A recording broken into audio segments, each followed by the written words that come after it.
Hi friends, அனைவருக்கும் வணக்கம். இன்றைக்கி பார்த்திங்கன்னா சூப்பரான ஒரு அழகு குறிப்பு தாங்க நம்ம சொல்ல போகிறோம். இந்த வெயில் சீசன் மாறி மாறி வரும்போது நம்மளோட ஃபேஸ் ரொம்பவே வறண்டு போய் கோடுகள் கூட நிறைய கிராச்சஸ் மாதிரி வரதுக்கு சான்சஸ் இருக்குது. அந்த மாதிரி வராமல் உங்களோட ஃபேஸை நல்லா வலுவலுன்னு நல்லா கிளியராக வச்சுக்க அண்டு சுத்தமாகவும் கிளியராகவும் இருக்கிறதுக்கு என்ன பண்ணலாம், அதே சமயம் நல்ல வலுவலுன்னு இருக்கணும் இல்லையா ஸ்கின்னை. அப்போ தான் நம்மளோட ஸ்கின்னை பார்க்கும்போதே ரொம்பவே அழகாக இருக்கும். அந்த மாதிரி நிறைய பேருக்கு நிறைய பிரச்சனைகள் இருக்குது. இப்போ ஃபேஸில் ரிங்கிள்ஸ்லாம் இல்லாமல் அண்டு வலுவலுப்பாக எப்படி வச்சுக்கிறது அப்படிங்கிறதுக்காக ஒரு சூப்பரான டிப்ஸுங்க, வாங்க பார்க்கலாம். இதுக்கு ஃபஸ்ட்டு பார்த்திங்கன்னா, எப்பொழுதுமே நம்ம எந்த ஃபேஷியல் பண்ணாலுமே நம்ம கொஞ்சம் தேன் எடுத்து நல்லா ஃபேஸ் ஃபுல்லாக தடவிட்டு மசாஜ் பண்ணணும். மசாஜ் பண்ணோம் அப்படின்னாலே ஸ்கின் ரொம்ப சாஃப்டாக இருக்கும். அண்டு ஃபஸ்ட்டு என்ன பண்ணணும் அப்படின்னா, நம்ம பாலை வச்சு தொடச்சி எடுத்துடலாம். அதுக்கப்புறம் அடுத்த ஸ்டெப்புக்கு வந்துடலாம். ஓகேவா? எப்பொழுதுமே தேன் ஃபேஸ்க்கு யூஸ் பண்ணுறது ரொம்ப மென்மையை கொடுக்கும். அது எல்லாருக்கும் தெரிஞ்சது தான்.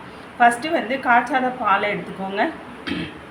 நல்ல இந்த காட்டன் ஒன்று வச்சு நல்லா பாலில் நினச்சிட்டு அப்படியே நல்லா ஜென்டலாக மசாஜ் பண்ணி நல்லா அப்படியே தொடச்சி எடுத்துருங்க.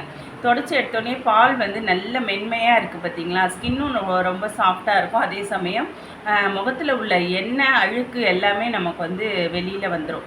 ஃபஸ்ட்டு பாலை வச்சு நல்லா தொடச்சி எடுத்துருங்க. அடுத்தது தான் நம்ம தேன் வச்சு செய்ய போகிறோம். இந்த பால் வச்சு தொடச்சோடனே நமக்கு ஃபேஸ் நல்லா பளிச்சுன்னு பிரைட்டாக இருக்கும். அடுத்தது ரிங்கிள்ஸ்லாம் வராமல் இருக்கணும் இல்லையா. இதுக்கு கொஞ்சமாக தேன் எடுத்துக்கோங்க. அதோட ஆலுவேரா ஜெல் எடுத்துக்கோங்க. ஆலுவேராவில் பார்த்திங்கன்னா நிறையவே ஸ்கின் அந்த ரிங்கிள்ஸ்லாம் வராமல் இருக்கிறதுக்கு ரொம்பவே யூஸ்ஃபுல்லாக இருக்கும். அதனால் கொஞ்சம் தேன், ஆலுவேரா ஜெல் போட்டுக்கோங்க. இது ரெண்டையும் நல்லா மிக்ஸ் பண்ணுங்கள். அப்படியே நல்ல ஒயிட் கலரில் ஜெல் மாதிரி வந்துடும். ஓகேவா? தேனும் இதுவும் ரொம்ப கலக்கும் போது பார்த்திங்கன்னா ரொம்ப சாஃப்ட்னஸாக இருக்கும் ஸ்கின். பார்த்திங்கன்னா இதை ரெண்டாவது ஸ்டெப்பு நம்ம நல்லா மசாஜ் பண்ணணுங்க. இந்த ஃபேஸில் கோடுகள்லாம் இல்லாமல் நல்ல சைனிங்காக அண்டு வலுவலுப்பாக இருக்கிறதுக்கு இது ரொம்ப யூஸ்ஃபுல்லாக இருக்கும். இதை நல்ல மசாஜ் க்ரீம் மாதிரி வச்சு நல்லா மசாஜ் பண்ணுங்கள். அண்டு ஜென்டலாக மசாஜ் பண்ணுவோம். எப்போதுமே ஸ்கின்னை பொறுத்தவரையில் நம்ம ரொம்ப அப்படியே அழுத்தி நம்ம ஃபேஸை வச்சு அழுத்தி கைகளால் அழுத்தி கொடுக்கும்போது ஃபேஸ் ரொம்ப ரப்பாகிடும். அந்த மாதிரி இல்லாமல் ரொம்ப சாஃப்டாக மென்மையாக நம்ம ஸ்கின்னை நல்லா ரொட்டேட் பண்ணி மசாஜ் பண்ணணும். அந்த மசாஜ் ஸ்டைல் உங்களுக்கு தெரியும் அப்படின்னா அந்த மாதிரி பண்ணலாம். இல்லை அப்படின்னா மசாஜ் பண்ணும்போதே கண்களில் சுற்றி இப்படியே மசாஜ் பண்ணோம். அடுத்தது இப்படி ஹெட் மசாஜ் இப்படி பண்ணிக்கோங்க. அடுத்தது இந்த ஸ்கின் நமக்கு ஸ்கிரிப்பாக தொட்டு இது மாதிரி மசாஜ் பண்ணி இப்படி பண்ணிவிட்டு இந்த மாதிரி கொண்டு போகும்போது அந்த ஸ்கின் லூஸ் ஆகி அப்படியே இறங்காமல் இருக்கும், நல்லா டைட்டாக இருக்கும். அந்த மாதிரி பார்த்திங்கன்னா ஃபேஸ் கடைசியாக இப்படி ஏற்றி தான் நம்ம ஸ்கின் மசாஜ் பண்ணணும். இந்த மாதிரி பண்ணும்போது நல்லா முகம் ரொம்ப இளமையாகவும் இந்த சுருக்கங்கள் எல்லாமே நல்லா அழகாக இருக்குங்க. இது ரெண்டாவது ஸ்டெப்பு பண்ணி முடித்தாச்சு. மூணாவது பார்த்திங்கன்னா, நம்ம நார்மலாக ஒரு பச்சரிசி மாவு இல்லை அரிசி மாவு எது வேணாலும் நம்ம யூஸ் பண்ணிக்கலாம். அது ஒரு டீஸ்பூன் எடுத்துக்கோங்க. அதோட கொஞ்சம் தயிர் இல்லை பால் உங்களுக்கு என்ன வீட்டில் இருக்கோ அதை மட்டும் மிக்ஸ் பண்ணிக்கலாம். இது ஒரு பேக்குக்காக ரெடி பண்ணுறோம்.